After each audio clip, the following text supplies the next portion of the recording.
ಮುಖ್ಯಮಂತ್ರಿ ಆದಮೇಲೆ D K Shivakumar ಎಲ್ಲರನ್ನೂ ಕೂಡ ಭೇಟಿ ಮಾಡ್ತಾ ಇದ್ದಾರೆ. ಆ ನಾಯಕರು ಈ ನಾಯಕರು ಅಂತಲ್ಲ, ಎಲ್ಲ ಪಕ್ಷದ ನಾಯಕರ ಮನೆಗೂ ಕೂಡ ಹೋಗ್ತಾ ಇದ್ದಾರೆ. ಸಲಹೆ ಸೂಚನೆಗಳನ್ನು ಕೊಡಲಿ, ನಾನು ಪಾಲನೆ ಮಾಡ್ತೀನಿ ಅನ್ನುವಂಥ ಮಾತನ್ನು ಹೇಳ್ತಾ ಇದ್ದಾರೆ. ಆದರೆ ಇದಕ್ಕೆ ಸಂಬಂಧಪಟ್ಟಂಗೆ ಎಚ್ ಡಿ ಕುಮಾರಸ್ವಾಮಿ ಪ್ರತಿಕ್ರಿಯೆ ಕೊಟ್ಟಿದ್ದಾರೆ. ನಾನೇನು ಅವ್ರಿಗೆ ಸಲಹೆ ಕೊಡಲಿ, ಸಲಹೆ ಬೇಕು ಅಂತ ಡಿ ಕೆ ಶಿವಕುಮಾರ್ ಹೇಳ್ತಾರೆ. ಆದರೆ ಏನು ಕೊಡೋಕ್ಕೆ ಸಾಧ್ಯ? ಎರಡೆರಡು ಬಾರಿ CM ಆಗಿ ಏನು ಹರಿದಿದ್ದೀರಿ ಅಂತ ಕೇಳಿದ್ರು. ನಾನೇನು ಹರಿದಿಲ್ಲ, ಇನ್ನು ನನ್ನಂಥವನ ಹತ್ರ ಏನು ಸಲಹೆ ಕೇಳ್ತಾರೆ? ಅವ್ರಿಗೆ ಫೋಟೋ ಬೇಕಿದೆ, ಅದಕ್ಕೋಸ್ಕರ ಎಲ್ಲ ಕಡೆಗೆ ಹೋಗ್ತಾ ಇದ್ದಾರೆ.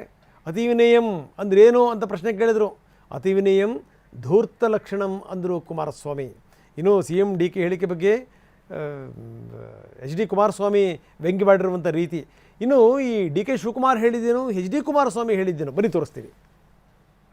ಕುಮಾರಸ್ವಾಮಿ ಅವರು ಟೈಮ್ ಕೊಟ್ಟರು, ಅವ್ರನ್ನೂ ಭೇಟಿ ಮಾಡ್ತೀನಿ, ಕೇಳ್ತೀನಿ. ಎಲ್ಲರಿಗೂ ಎಲ್ಲರೂ ಅವ್ರ ಅನುಭವ ಕೇಳಬೇಕು, ಅವ್ರ ಮಾರ್ಗದರ್ಶನ ಕೇಳಬೇಕು. ರಾಜ್ಯಕ್ಕೆ ಸೇವೆ ಮಾಡಿದ್ದಾರೆ, ಎಲ್ಲ ಅವ್ರಿಗೆ ಏನು ಗೌರವ ಕೊಡಬೇಕು ಕೊಡಲೇಬೇಕು ನಾವು. ನಾನು ಏನು ಸಲಹೆ ಕೊಡಲಿ? ಈಗ ಅವರೇ ತುಮಕೂರಿನಲ್ಲಿ ಭಾಷಣ ಮಾಡಿದ್ರು. ಕುಮಾರಸ್ವಾಮಿ 2 ಬಾರಿ ಮುಖ್ಯಮಂತ್ರಿಯಾಗಿ ಏನು ಕಿತ್ತಾಕಿದ್ದಾರೆ ಅಂತ ಅದೇನೋ ಪದ ಬಳಸಿದರು. ಏನು ಹರಿದವ್ರೆ ಅಂತ. 2 ಬಾರಿ ಮುಖ್ಯಮಂತ್ರಿಯಾಗಿ ಹರಿದಿರೋದು ಏನು ಅಂತ ಅಂದರು. ಯಾಕೆಂದರೆ ಎಲ್ಲದಕ್ಕೂ ಸಾಕ್ಷಿ ಗುಡ್ಡೆ ಕೇಳ್ತಾರೆ. ಈಗ ಸಾಕ್ಷಿ ಗುಡ್ಡೆ ನಿರ್ಮಾಣ ಮಾಡ್ತಾರಂತೀಗ. ನಾನು ಸಲಹೆ ಕೊಡೋದೇನೈತೆ, ನಾನು ಏನು ಕಿತ್ತೇ ಇಲ್ವಲ್ಲ, ಹರಿಯೋ ಕೆಲಸ ಮಾಡಿಲ್ವಲ್ಲ. ನನ್ನ ಹತ್ರ ಬಂದು ಸಲಹೆ ಏನು ತಗೋತಾರೆ? ಫೋಟೋ ಬೇಕು, ಫೋಟೋ ಪತ್ರಿಕೆಯಲ್ಲಿ ಬರಬೇಕು. ನಾನು ನೋಡಿ ಯಾವ ಥರ ಹೋಗಿದ್ದೇನೆ ಅಂತ ಹೇಳ್ಕೋಬೇಕು. ಒಂದು ಗಾದೆ ಮಾತಿದೆ, ಹಿರಿಕರು ನಮ್ಮ ಪೂರ್ವಿಕರು ಒಂದು ಗಾದೆ ಮಾತಿಟ್ಟಿದ್ದಾರೆ, ಅತಿ ವಿನಯಂ ಧೂರ್ತ ಲಕ್ಷಣಂ ಅಂತ. ಈಗ ದೇವೇಗೌಡರು ಅದೇ ಅತಿ ವಿನಯಂ ಧೂರ್ತ ಲಕ್ಷಣಂ ಈ ರೀತಿ ಹೇಳ್ತಾ ಕುಮಾರಸ್ವಾಮಿ 2 ಕೈ ಎತ್ತಿ ಮುಗಿದುಬಿಟ್ರು, ದೊಡ್ಡ ನಮಸ್ಕಾರ ಅಂತ. ಅಂದರೆ ನೆಕ್ಸ್ಟು ಕುಮಾರಸ್ವಾಮಿ ಬೇಕಿದ್ದರೆ ಟೈಮ್ ಕೊಡಲಿ, ನಾನು ಹೋಗಿ ಭೇಟಿ ಮಾಡ್ತೀನಿ ಅನ್ನುವಂಥ ಮಾತನ್ನು ಡಿ ಕೆ ಹೇಳಿದ್ರಲ್ಲ, ಇದಕ್ಕೆ ಸಂಬಂಧಪಟ್ಟಂಗೆ ಅಂದರೆ ಅವ್ರು ನಮ್ಮ ಹತ್ರ ಬರೋದೇ ಬೇಡ ಅನ್ನೋ ರೀತಿಯಲ್ಲಿ ಅವರು ಕೈ ಎತ್ತಿ ಮುಗಿದಿದ್ದು. ಇನ್ನೇನು ನಾವು ತರದಿಲ್ವಲ್ಲ, ನಮ್ಮ ಹತ್ರ ಇನ್ನೇನು ಮಾಡ್ತಾರೆ?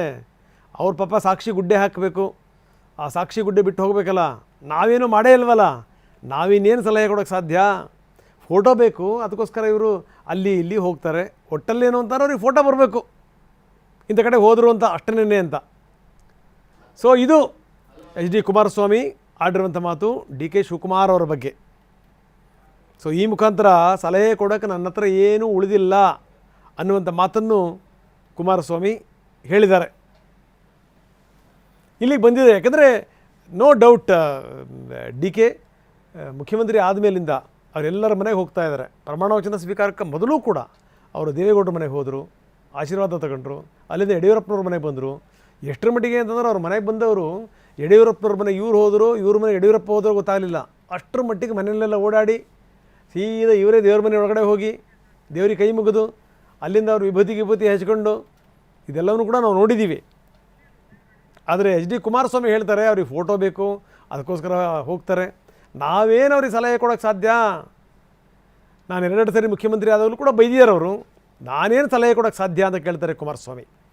ಬನ್ನಿ, ನಮ್ಮ ಪ್ರತಿನಿಧಿ ಸುನಿಲ್ ಈಗ ನಮ್ಮೊಂದಿಗೆ ನೇರ ಸಂಪರ್ಕದಿದ್ದಾರೆ. ಸುನಿಲ್, ನೋಡ್ತಾ ಇದ್ದೀವಿ ಏನು ಅಂತಂದರೆ ನಿನ್ನೆ ತಾನೇ ಡಿ ಕೆ ಅವರು ಮಾತಾಡಿದರು. ಮುಖ್ಯಮಂತ್ರಿಗಳು ಎಲ್ಲ ಮುಖ್ಯಮಂತ್ರಿಗಳಾಗಿದ್ದಂಥವ್ರ ಮನೆಗೂ ಕೂಡ ನಾನು ಹೋಗ್ತೀನಿ, ಕುಮಾರಸ್ವಾಮಿ ಅವರು ಟೈಮ್ ಕೊಟ್ಟರೆ ಅವ್ರ ಹತ್ರನೂ ಹೋಗ್ತೀನಿ ಅನ್ನುವಂಥ ಮಾತು. ಆದರೆ ಕುಮಾರಸ್ವಾಮಿ ಆರಂಭದಲ್ಲೇ ಕೈ ಎತ್ತು ಮುಗಿದು ಬಿಟ್ಟಿದ್ದಾರೆ. ನಾವೇನು ಸಲಹೆ ಕೊಡೋಕ್ಕೆ ಸಾಧ್ಯ?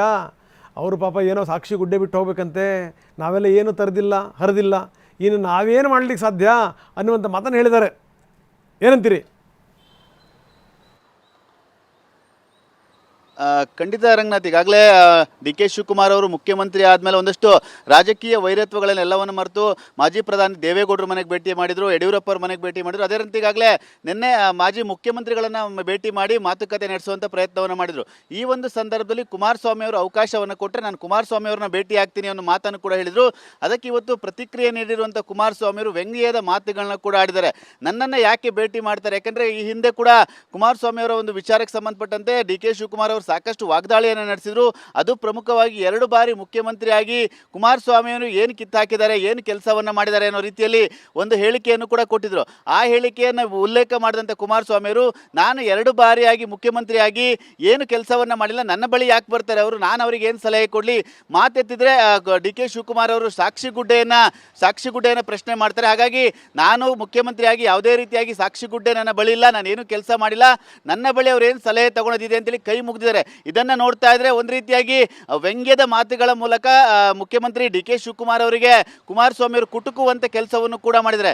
ಮುಂದುವರೆದ ಭಾಗವಾಗಿ ಮಾತಾಡಿರುವಂಥ ಕುಮಾರಸ್ವಾಮಿ ಅವರು ಅತಿ ವಿನಯಂ ಧೂರ್ತ ಲಕ್ಷಣಂ, ಅಂದರೆ ಇವರು ತುಂಬ ವಿನಯವನ್ನು ನೋಡ್ತಾ ಇದ್ರೆ ರಾಜಕೀಯವಾಗಿ ಏನೋ ಒಂದು ಇವರ ಹಿಂದೆ ಉದ್ದೇಶವಿದೆ ಅನ್ನೋ ಒಂದು ರೀತಿಯಲ್ಲಿ ಮಾತನ್ನು ಕೂಡ ಆಡಿದ್ದಾರೆ. ಆ ಒಂದು ಗಾದೆ ಮಾತನ್ನು ಹೇಳುವ ಮೂಲಕ ಡಿ ಕೆ ಶಿವಕುಮಾರ್ ಅವರಿಗೆ ಕಾಲೆಳೆಯುವಂಥ ಕೆಲಸವನ್ನು ಕೂಡ ಕುಮಾರಸ್ವಾಮಿ ಅವರು ಕೂಡ ಮಾಡಿರುವಂತು. ಕುಮಾರಸ್ವಾಮಿ ಅವರು ಮತ್ತೆ ಈಗಾಗಲೇ ಡಿ ಕೆ ಶಿವಕುಮಾರ್ ಅವರ ಒಂದು ರಾಜಕೀಯ ಜಟಾಪಟಿ ಕಳೆದ ಒಂದು 25-30 ದಿನಗಳ ಹಿಂದೆ ಸಾಕಷ್ಟು ಜೋರಾಗಿತ್ತು. ಅದರ ಬೆನ್ನಲ್ಲಿ ಅವೆಲ್ಲವನ್ನ ಮರೆತು ಡಿ ಕೆ ಶಿವಕುಮಾರ್ ಅವರು ದೇವೇಗೌಡರನ್ನ ಭೇಟಿ ಮಾಡಿದ್ರು. ಆ ಒಂದು ಸಂದರ್ಭದಲ್ಲಿ ಒಂದಷ್ಟು ಚರ್ಚೆಗಳು ಕೂಡ ಆಗಿತ್ತು. ದೇವೇಗೌಡರನ್ನ ಭೇಟಿ ಮಾಡಿದಂಥ ಸಂದರ್ಭದಲ್ಲಿ ಒಂದಷ್ಟು ಅವರ ನಡುವೆ ಒಂದಷ್ಟು ಯಾವುದೇ ಮನಸ್ತಾಪಗಳಿರಲ್ಲ, ಸಾಫ್ಟ್ ಆಗಿ ಅವರು ರಾಜಕೀಯ ಮುಂದುವರಿಯುತ್ತೆ ಇಬ್ಬರ ನಡುವೆ ಅಂತೇಳಿ. ಆದರೆ ಇವತ್ತು ಕುಮಾರಸ್ವಾಮಿ ಅವರ ಹೇಳಿಕೆಗಳನ್ನ ನಾವು ಗಮನಿಸ್ತಾ ಇದ್ರೆ ವ್ಯಂಗ್ಯದ ಮಾತುಗಳಿಂದ ಡಿ ಕೆ ಶಿವಕುಮಾರ್ ಅವರನ್ನ ಕುಟುಕುವಂತ ಕೆಲಸವನ್ನ ಮಾಡ್ತಾ ಇದ್ದಾರೆ.